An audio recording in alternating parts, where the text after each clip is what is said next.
Meaning of ice rink. Ice rink. Ice rink. Ice rink.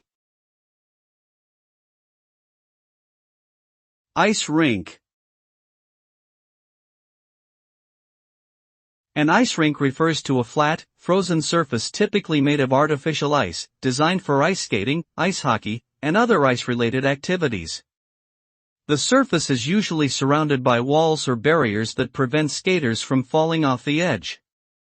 Ice rinks can be found in both indoor and outdoor settings, and are popular recreational spots for people of all ages. Skating on an ice rink requires special equipment such as ice skates, and can be both fun and physically challenging. Overall, an ice rink is a designated area for people to enjoy various ice-based activities.